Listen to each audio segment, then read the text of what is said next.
ବାସ୍ ବହୁତ ହୋଇଗଲା। ଏବେ ମୁଁ ଫେରି ଯିବାକୁ ଚାହୁଁଛି। ହଁ, ତମ ଜୀବନରୁ ଏବେ ଟିକେ ଶାନ୍ତି ଚାହୁଁଛି।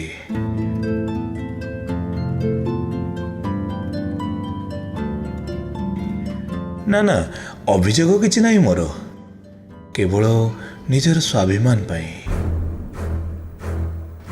ହଁ, ମୁଁ ସବୁ ଭୁଲି ଯିବାକୁ ଚାହୁଁଛି।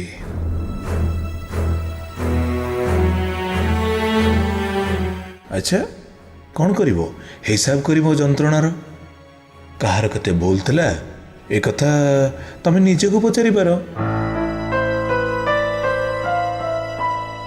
ହଁ, ଏବେ ମନେ ବି ନଥିବ କିଏ କାହାକୁ କେତେବେଳେ କ'ଣ କହିଥିଲା। ଛାଡ଼ ଛାଡ଼, ଏ ସବୁ ଭୁଲ ପରା ମୋର।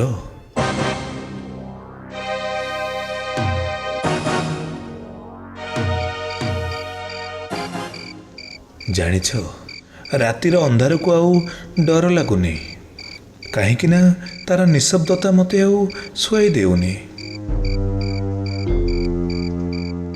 ଡର ତ ଏବେ ଦିନରେ ଫର୍ଚ୍ଚାର ଆଲୋକରେ ଲାଗୁଛି।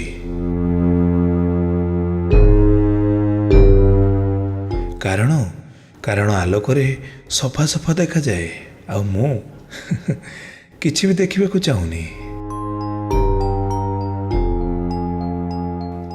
ବାସ୍ ଟିକେ ଶାନ୍ତି ଚାହୁଁଛି।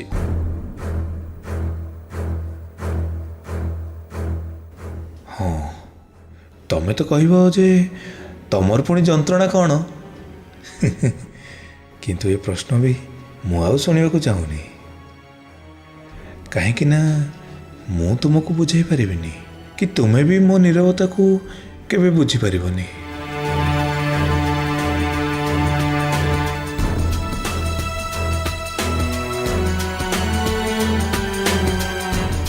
ହଁ, ଆଉ ରହିଲା ଦୁଃଖ। କିଏ କାହାକୁ କେତେ ଦେଲା ସେ କଥାର ହିସାବ ମୁଁ ଆଜି ପର୍ଯ୍ୟନ୍ତ ରଖିନି।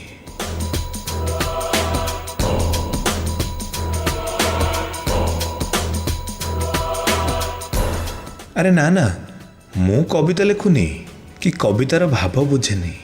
ହଁ, ଏକଥା ସତ, ଲେଖିଦିଏ ଯେତେବେଳେ ନିଜକୁ ବୁଝିପାରେନି, ହଜିଯାଏ କେଉଁ ଏକ ଅଜଣା ଦୁନିଆରେ, ବାହାରକୁ ଆସିବାକୁ ବାଟ ପାଏନି।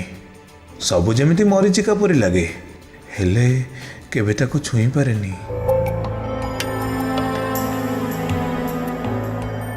ସେତେବେଳେ କ'ଣ ସବୁ ଲେଖି ପକାଏ ହୁଏତ ମୁଁ ନିଜେ ଜାଣେନି।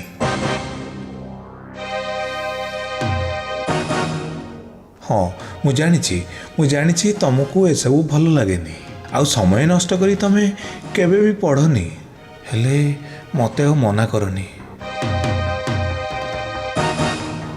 ମୁଁ ଲେଖେ ଯେତେବେଳେ ମୋ ମନ ଉପରେ ନିୟନ୍ତ୍ରଣ ରଖିପାରେନି, ଆଉ ଯନ୍ତ୍ରଣା ସହିପାରେନି, ନିଶ୍ୱାସ ନେଇପାରେନି, ତଣ୍ଟି ଶୁଖି ଯାଉଥାଏ, ହେଲେ ପାଣି ଟୋପେ ପିଇବାକୁ ଇଚ୍ଛା ହୁଏନି।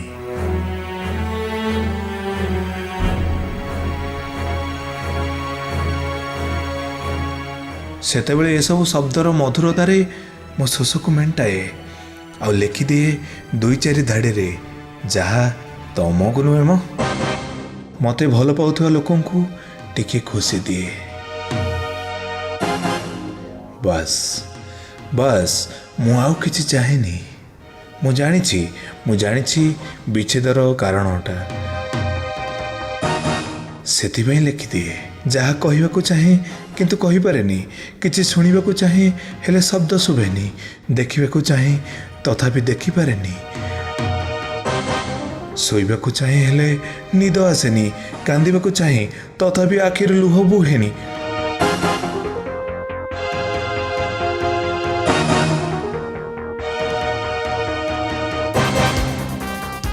ଲେଖିବାର ଶୈଳୀ ମୁଁ ଜାଣିନି, କି ତମ ମନକୁ ଖୁସି କଲା ପରେ ମୁଁ ଲେଖେନି।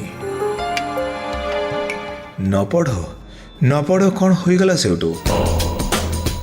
ତଥାପି ମୁଁ ଲେଖେ ଯେତେବେଳେ ତମକୁ ମୋ ପାଖରେ ପାଏନି, ତମକୁ ହରାଇବାକୁ କେବେ ବି ଚାହେଁନି, ଆଉ ଆମେ ବିତେଇଥିବା ସେ ସମୟ ଯାହା କେବେ ଭୁଲି ପାରେନି।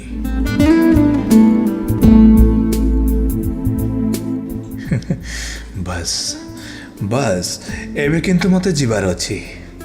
ହଁ, କୁଆଡ଼େ ବୋଲି ପଚାରନି।